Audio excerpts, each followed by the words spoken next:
Hello everybody, my name is Mason, and today we are talking about Where the Crawdads Sing.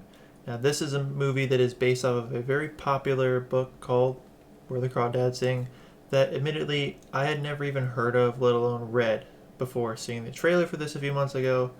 But the trailer had me interested enough that I thought I'll check it out, and it was playing. So I went and saw it, and I really liked this film. I want to get some thoughts about it, but first I want to say that I wanted to see what the reactions were about the film. I looked up the Rotten Tomatoes score, and the audience scores are 97%.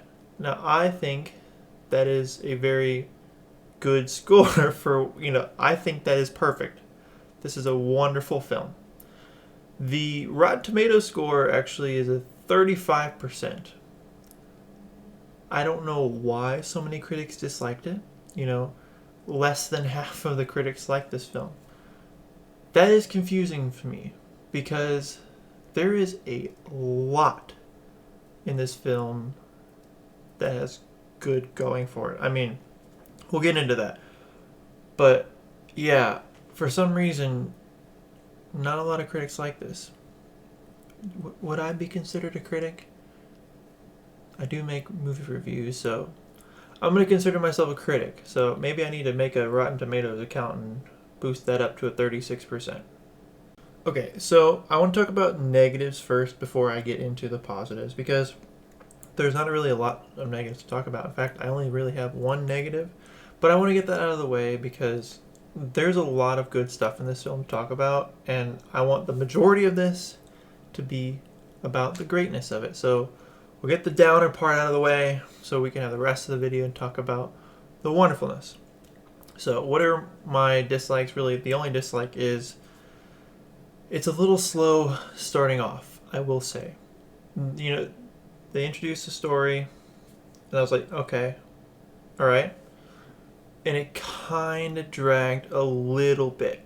I would say probably like the first 15 to 20 minutes or so, I was like, this is going to be a long time, isn't it?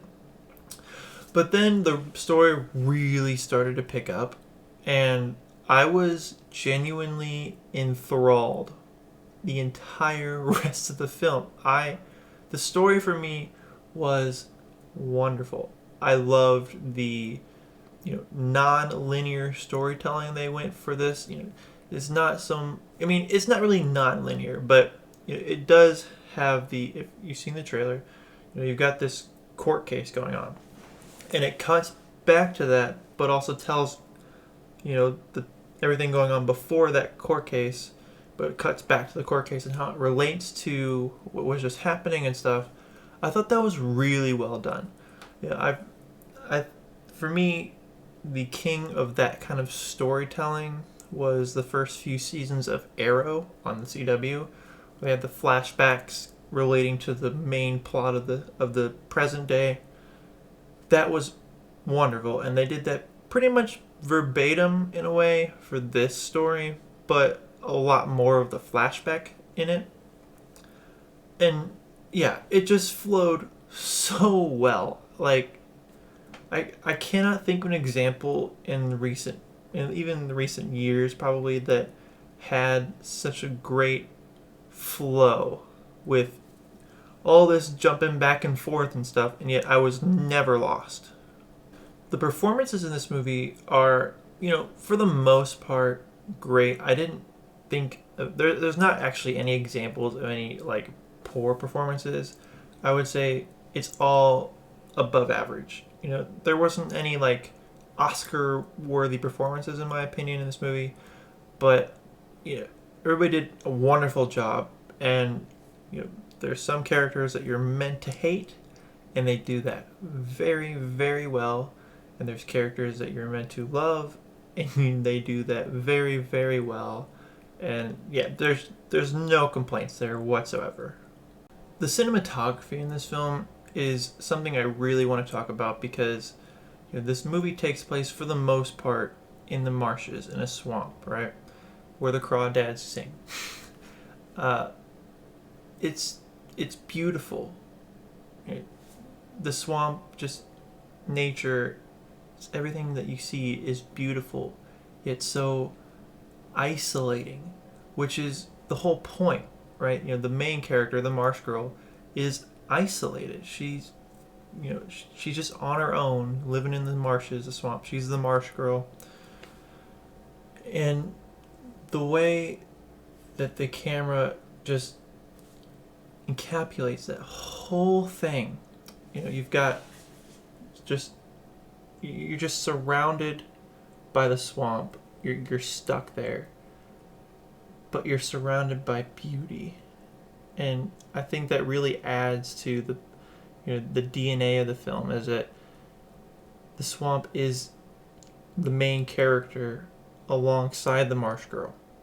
So you got this film being sort of a murder mystery, but also like a romance film, and just a journey of self-discovery, all wrapped up. I've seen some complaints about it being tonally all over the place, but I don't feel that being correct. I think they're kind of missing the point. I'm not saying, oh, you're missing the point of the story.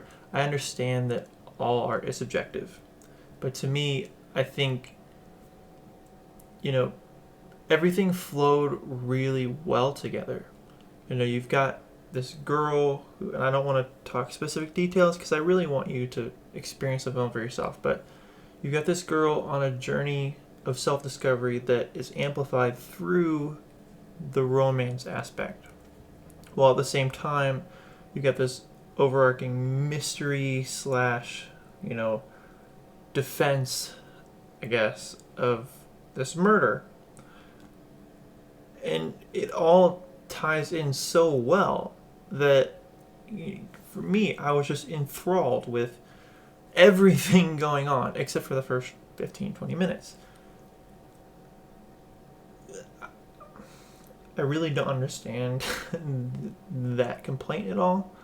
I don't know. For me, this movie is really up there on my favorite movies of the year. Just yesterday I got to watch Marcel the Shell with shoes on, and I was saying this movie might be in my top 3. This, Where the Crawdads Sing, probably dethrones that. There's still a lot of movies to come out this year that'll kind of rearrange stuff, but at least right now, this is one of my favorite films of the year. It's incredible. But anyway, those are just my thoughts on Where the Crawdads Sing. If you've seen the movie, go ahead and comment down below what you thought of it. Don't forget to like and subscribe for more content like this. And until next time, my name is Mason, and I will catch you in the next video. Take care.